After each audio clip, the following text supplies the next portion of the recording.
प्रधानमन्त्री शाह र प्रधान सेनापति सिग्देल बीच भेट, गण्डकीमा गाजा खेती खुल्ला। प्रधानमन्त्री बालेनले गरे सुदूरपश्चिमका सांसदहरूसँग छलफल। सांसद राजुनाथ पाण्डेले ड्युटीमा रहेका सेनाका क्याप्टेनलाई गरे हप्की दप्की, भिडियो भाइरल। उपचारको क्रममा मृत्यु भएका रविन्द्र मेहताको आफन्तले बुझेनन् सब, गृहमन्त्री आउनुपर्ने अडान। सद्भाव कायम राख्न गृहमन्त्रीद्वारा मुस्लिम आयोगसँग छलफल। सरकार आर्थिक समृद्धिको लक्ष्यमा रहेको मन्त्री खनालको भनाई। 21 मुलुकमा राजदूत नियुक्ति गरिने। आदिवासी जनजाति आयोगको 6औं वार्षिक प्रतिवेदन प्रतिनिधि सभामा पेश। अव्यवस्थित बसोबास र भूमिहीन सुकुम्बासीको समस्या एउटै डालोमा समाधान गर्नुपर्ने पद्मा आर्यालको भनाई। सुकुम्बासी बस्तीमा डोजर चलाउनु 2072 को संविधान पछिको ठूलो अमानवीय घटना। नागरिकको ज्यान जाने गरी गोली चलाउनु पर्ने अवस्था किन आयो, कांग्रेस नेताको प्रश्न। प्रधानमन्त्री बालेन्द्र शाह र प्रधान सेनापति अशोकराज सिग्देल बीच भेटवार्ता भएको छ। मंगलबार बिहान प्रधानमन्त्री तथा मन्त्री परिषदको कार्यालयमा उनीहरू बीच भेट भएको हो। दुई जना बीच छोटो समयका लागि भेट भएको प्रधानमन्त्री सचिवालय स्रोतले बताएको छ। यद्यपि दुई जना बीच के कस्तो विषयमा छलफल भयो भन्ने खुलाएको छैन। नेपाली सेनाका प्रवक्ता सहायक रथी राजाराम बस्नेतले भने यस विषयमा आफूलाई कुनै जानकारी नभएको बताएका छन्। गण्डकीमा औषधिजन्य तथा औद्योगिक प्रयोजनका लागि गाजा खेतीको नियमन गर्ने सम्बन्धमा व्यवस्था गर्न बनेको विधेयक प्रमाणीकरण भएसँगै गाजा खेतीले औपचारिक रूपमा कानुनी मान्यता पाएको छ। विधेयकमा उल्लेखिय मापदण्ड पूरा गर्ने किसान तथा व्यावसायिक फर्मले अब कानुनी रूपमा गाजा खेती गर्न पाउने भएका छन्।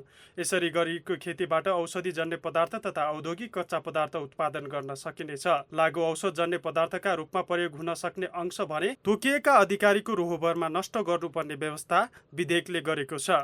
गाजा खेती गर्न किसानले पूर्व सहमत लिनुपर्ने प्रावधान छ। पूर्व सहमति लिँदा खेती गर्न चाहेको अधिकतम क्षेत्रफल खुलाउनु पर्नेछ।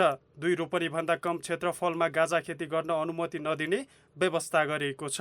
पूर्व सहमति प्राप्त भएपछि खेती गर्न चाहेको स्थान र क्षेत्रफल निर्धारण गरी आवश्यक पूर्वाधार तयार गर्नुपर्ने। स्थानीय तहको सिफारिस सहित अनुमति माग्दा किसानले गाजा खेतीको उद्देश्य स्पष्ट खुलाउनु पर्ने साथै उत्पादन हुने गाजाजन्य पदार्थको परिमाण पनि उल्लेख गर्नुपर्नेछ। किसान वा फर्मले दिएको निवेदनका आधारमा आवश्यक जाँचबुझ गरी पूर्व सहमति पत्र दिने व्यवस्था विधेयकमा गरिएको छ। पूर्व सहमति लिएको 1 वर्षभित्र आवश्यक पूर्वाधार तयार नगरेमा सहमति पत्र स्वतः अमान्य हुनेछ। प्रधानमन्त्री बालेन्द्र शाहले सुदूरपश्चिमका प्रतिनिधि सभा सांसदहरूसँग छलफल गरेका छन्। मंगलबार बिहान 11 बजेदेखि प्रधानमन्त्री तथा मन्त्री परिषदको कार्यालयमा सुदूरपश्चिमका सांसदहरूसँग छलफल गरेको प्रेस सहजकर्ता सुरेन्द्र बजगाईले जानकारी दिएका छन्। तारा जोशी, खेमराज कोइराला, हरिमोहन भण्डारी, जनक सिंह धामी, कोमल गेवाली, केपी खनाल, ज्ञानेन्द्र महता र जगत जोशीसँग छलफल सुरु भएको हो। यसअघि प्रधानमन्त्री शाहले अन्य प्रदेशका सांसदहरूसँग पनि प्रदेशगत रूपमा छलफल गरेका थिए। सत्तारूढ राष्ट्रिय स्वतन्त्र पार्टी रासपाका सांसद राजुनाथ पाण्डेले ड्युटीमा रहेका नेपाली सेनाका एक क्याप्टेनलाई हप्की दप्की गरेको भिडियो सार्वजनिक रूपमा भाइरल भएको छ। भिडियो भाइरल भएपछि उनको व्यापक रूपमा आलोचना भइरहेको छ। गोकर्णेश्वर नगरपालिका 4 स्थित सडकको ट्र्याक खोल्न जाँदा सोमबार सांसद पाण्डेले त्यहाँ खटिएका सैनिक क्याप्टेनसँग विवाद गर्नुका साथै उनलाई हप्की दप्की गरेको भिडियो सामाजिक सञ्जालमा भाइरल बनेको छ। ट्र्याक खोल्नुपर्ने ठाउँमा ब्यारेकको पर्खाल परेकाले त्यसलाई डोजर लगाएर भत्काउन सांसद पाण्डेले क्याप्टेनलाई निर्देशन दिएको भिडियोमा देखिन्छ। सेनाका अधिकारीले सांसदको निर्देशन लिँदैनन्, त्यो उनीहरूको चेन अफ कमान्ड भन्दा बाहिर पर्छ।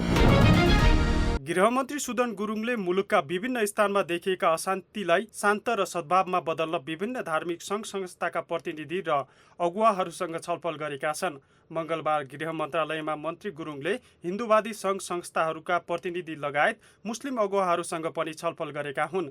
छलफलमा मन्त्री गुरुङ सहित मन्त्रालयका सचिव राजकुमार श्रेष्ठ, मन्त्रालयका महाशाखा प्रमुखहरू सहभागी रहेको गृह सहायक प्रवक्ता रमा आचार्यले जानकारी दिएका छन्। सुनसरी लगायत मधेसका विभिन्न जिल्लामा भट्किएको अवस्था र धार्मिक सद्भाव कायम गर्ने बारेमा छलफल भएको आचार्यको भनाइ छ।